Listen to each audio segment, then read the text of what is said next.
शेतकरी मित्रांनो नमस्कार. सर्वप्रथम आपल्या यूट्यूब चॅनलमध्ये सगळ्यांचं स्वागत. आणि आजचा व्हिडिओ देत असताना आपण देवरगाव आपलं तालुका चांदवड जिल्हा नाशिक या ठिकाणी आपण आलेलो आहोत. शेतकऱ्यांनी कामकाज केलं, सुरुवातीपासून नियोजन केलं, दिलेलं शेड्यूल असेल त्यांनी वेळच्या वेळेवरती एकही गोष्ट न चुकवता त्या ठिकाणी काम केलं आणि वीक झालेला प्लॉट अतिशय आज या ठिकाणी त्यांनी त्यांच्या कामकाजानुसार अतिशय सुंदर प्लॉट या ठिकाणी तयार झाला. आज जवळजवळ जर म्हटलं की बऱ्याच शेतकऱ्यांची निगेटिव्हिटी जी द्राक्षामध्ये या ठिकाणी तयार झालेली, आता ती निगेटिव्हिटी कमी करून आपण जसं त्यांना कुठंतरी प्रोत्साहन देऊन काम केलं त्याच्याबद्दल आपण या ठिकाणी चर्चा करत आहोत. तर तुमचं नाव, गाव आणि मोबाईल नंबर सांगा एकदा.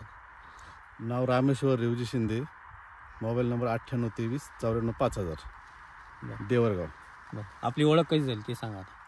आपली ओळख म्हणजे तुमचं मी एक यूट्यूबवर व्हिडिओ पाहिला होता आणि आपली जी काकडी होती, बरोबर, त्या काकडीला थोडा प्रॉब्लेम आला म्हणून मी तुम्हाला बोलवलं होतं. ओके.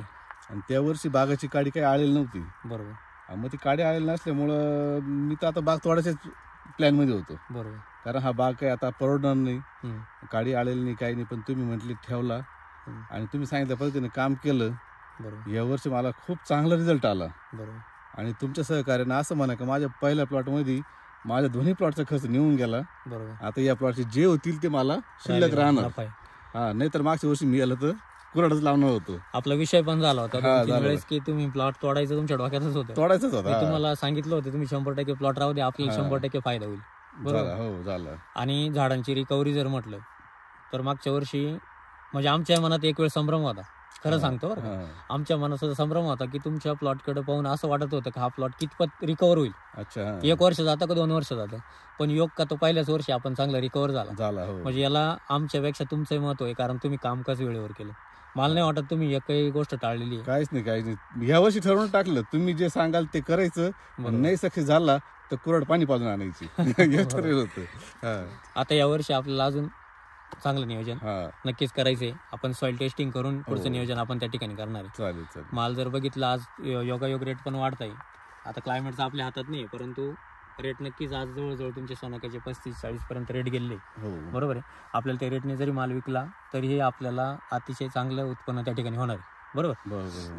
आता शेतकरी मित्रांनो लक्षात घ्या, ज्या प्लॉटांना अडचणी अशा प्लॉटांमध्ये आपण झाडामध्ये स्टोरेज तयार करत असताना मी तुम्हाला प्रत्येकाला सांगतो की आपण सर्वात महत्त्वाचं आपल्या पाणी नियोजनाकडे लक्ष देणं फार गरजेचं आहे.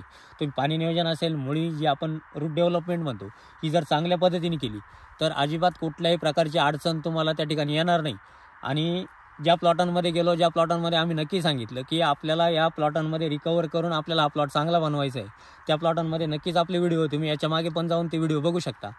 कामकाज करत असताना रूट डेव्हलपमेंट करणं आपल्यासाठी फार गरजेची, पाणी नियोजन करणं आपल्याला त्या ठिकाणी गरजेचं आहे. आजचा व्हिडिओ स्पेशली आपण रूट डेव्हलपमेंट आपण कशा पद्धतीने करू शकतो याच्याबद्दल आपण या ठिकाणी चर्चा करूया. आता लक्षात घ्या की आपण ज्या वेळेस तुम्हाला मी सांगितलं तुमच्या जमिनीच्या प्रतवारीनुसार आपल्याला त्या ठिकाणी ड्रिपचं नियोजन करणं त्या ठिकाणी गरजेचं आहे. आता या ठिकाणी आपण 3 ड्रिपर टाकलेले, बरोबर. 3 ड्रिपर. आपल्याला पाणी पूर्ण भागामध्ये पसरणं गरजेचं आहे, सर्व रूटला जाणं गरजेचं आहे. आपण प्रत्येक प्लॉटमध्ये गेल्यानंतर तुम्हाला व्यवस्थित पद्धतीने तुमची रूट डेव्हलपमेंट झालेली आहे किंवा नाही झालेली हे तुम्हाला दाखवून दिलेलं आहे. ज्या ठिकाणी तुमचं पाणी पसरत नाही त्या ठिकाणी आपण अजून काय उपाययोजना करू शकतो की पाण्यामध्ये आपण बदल करणं असेल, तुमच्या ड्रिपचं जी लेवल आहे किंवा जे आपण लॅटरल म्हणतो आपण, ती लॅटरल किती उंचीवरती ठेवली पाहिजे हे पण आपण त्या ठिकाणी तुम्हाला दाखवून दिलेलं आहे. प्रत्येक प्लॉटमध्ये आपण दाखवून देतो. आता आपल्याला याच्यानंतर पण कामकाज करताना ही गोष्ट प्रत्येक शेतकऱ्यासाठी महत्त्वाची. तुम्ही ड्रीप जर झाडाच्या एका बाजूने घेतलेलं असेल तर तुमचं पाणी परत एका बाजूला जातंय. त्यानंतर तुम्ही मल्चिंग करत असाल तर मल्चिंगमधून सुद्धा बऱ्याच वेळेस पाणी वगळून दुसरीकडे निघून जातंय. आपण या गोष्टीची काळजी घेणं पण तितकीच गरजेची आहे. आपण दिलेले खतं असतील ते रूट डेव्हलपमुळेच आपल्याला त्या ठिकाणी अपटेक होणार आहे. मग अशा वेळेस आपल्याला रूट डेव्हलपमेंट करत असताना आपण खड्डा घेऊन आपण दोन्ही बाजू तुमच्या रूट व्यवस्थित पसरलेल्या असतील तर आपलं पाणी व्यवस्थित पसरतं हे लक्षात घ्या. जर आपल्याकडे रूट कुठंतरी एका बाजूला चालली, एका बाजूला रूट नाही आहे, अशा वेळेस बऱ्याच अडचणी त्या ठिकाणी येतात. मग अशा वेळेस आपल्याला ती गोष्ट समजून घेणं गरजेची. आता जर अशा पद्धतीच्या अडचणी प्रत्येक शेतकऱ्याच्या असतात, परंतु शेतकरी या गोष्टी सांगत नाही. फक्त वरती कुठंतरी स्टोरेज कमी दिसतंय, कुठंतरी अडचणी येत आहे, झाडामध्ये रोगप्रतिकार क्षमता कमी झालेली असते, काडीमध्ये स्टोरेज नसल्यामुळे माल कमकुवत निघतो, बऱ्याच अडचणी येतात. आपल्या बाबतीत असं झालं होतं, पहिल्यांदा आलो तुम्ही म्हणे माल कमी निघतो, बरोबर, जिरायचा माल जिरायचं प्रमाण आहे किंवा असं. मी तुम्हाला त्यावेळेसच सांगितलं होतं की तुम्ही दुसऱ्याचे प्लॉट बघू नका. बरोबर. आपल्या झाडाची कॅपॅसिटी, आपल्या झाडाची रूट डेव्हलपमेंट, आपल्या झाडाचं स्टोरेज याच्यावरती आपलं झाड अवलंबून आहे. बरोबर. आणि त्याच्यानुसार आपला माल निघतो. जर तुमचा माल आजही याच्यापेक्षा उलट माल कमी पाहिजे होता, अजून माल छान झाला असता. बरोबर आहे. आणि तुम्हाला त्यावेळेस असं वाटत होतं का मला हा कमीच, अजूनही कमीच वाटतोय. कमी वाटायचा आणि माल जिरला असं वाटायचं, तो बरोबर, बारीक गड वाटायची त्यावेळेस. बरोबर. आज सगळं चांगलं व्यवस्थित झालं, आपलं अजून चांगलं काम करता येईल. आता आपण यावर्षी, मी तुम्हाला मागच्या वर्षी आलो तुमच्याकडे, फक्त तुम्हाला झाडामध्ये स्टोरेज तयार करणं आणि व्यवस्थित नियोजन करणं एवढंच तुमचं काम होतं. कारण तुमची मानसिकता अजिबात नव्हती. खरं सांगतो मी, तुमची मानसिकताच नव्हती. पण कुठंतरी आपण उभं राहून काम केलं. आता यावर्षी आपल्याला रूट डेव्हलपमेंट पासून परत काम करायचं, जेणेकरून पुढच्या वर्षी माल यंदा 30 रुपये विकला असेल तर पुढच्या वर्षी 40 रुपये विकला पाहिजे. हे आपण नक्की नियोजन आपल्याला त्या ठिकाणी करायचं. तर शेतकरी मित्रांनो लक्षात घ्या, याच पद्धतीचं नियोजन, याच पद्धतीचं कामकाज, रूट डेव्हलपमेंट आपल्याला चांगले असणं, झाडाची रोगप्रतिकार क्षमता चांगली ठेवण्यासाठी आपल्याला रूट डेव्हलप ठेवणं चांगली गरजेची, हीच गोष्ट लक्षात घ्या. त्याच्यासाठी तुमचं सेंद्रिय कर्ब जमिनीमध्ये ऑर्गॅनिक कार्बन आपल्याला चांगला असणं गरजेचं आहे. त्याच्यासाठी आपण सॉईल टेस्टिंग वेळोवेळी करून घेतोय, त्याच्यानुसार आपण त्याला डोसेस पण देतोय. मग तुमचं तिथं तुम्हाला गांडूळ खताचा वापर करायचा, शेणखताचा वापर करायचा, मल्चिंगचा वापर करायचा, की अशा आहे त्या स्थितीमध्ये त्याला कुठलंही काही न देता आपण झाडामध्ये डेव्हलपमेंट करू शकतो. ही सर्व माहिती तुम्हाला प्रत्येक प्लॉटमध्ये जाऊन दिलेली असते. तर अशा अडचणी प्रत्येक शेतकऱ्याच्या असतील, कोणाचे प्रॉब्लेम असतील तर नक्की कळवत चला. तुम्हाला बुकिंग क्रमांक सांगितलेले प्रत्येक व्हिडिओमध्ये परत एकदा सांगतो. बुकिंग क्रमांक आहेत 9834 25 22 14 91 68 000 503 आणि 504. या क्रमांकावरती संपर्क करा. आपले प्रॉब्लेम सांगा, आपले प्रॉब्लेम सोडून घ्या. आमचा उद्देशच तो आहे. प्रत्येक शेतकऱ्याकडे आम्ही वारंवार जाणं सुद्धा गरजेचं नाही. ज्या शेतकऱ्यांचे प्रॉब्लेम सुटले असतील, ज्याला स्वतःच्या पद्धतीने प्लॉट चांगले बनत असतील, तर नक्कीच आपल्याला नवीन प्लॉटांकडे जाणं गरजेचं असतं. ही पण गोष्ट लक्षात घ्या.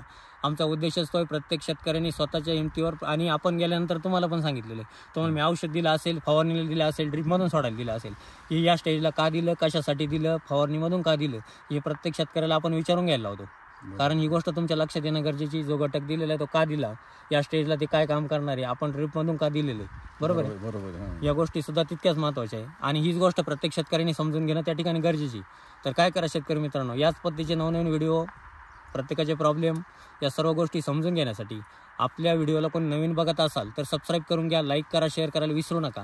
आणि कमीत कमी 5-7 शेतकऱ्यांपर्यंत पोहोचवा, जेणेकरून 5-7 शेतकरी जरी आमच्याकडून चांगल्या पद्धतीने कामकाज करता आले, कमीत कमी मनातील निगेटिव्हिटी निघून आपण ॲक्टिव्हिटी त्या ठिकाणी तयार झाली, तर नक्कीच शेतीमध्ये चांगलं प्राधान्य मिळून चांगलं कामकाज त्या ठिकाणी होईल. बरोबर.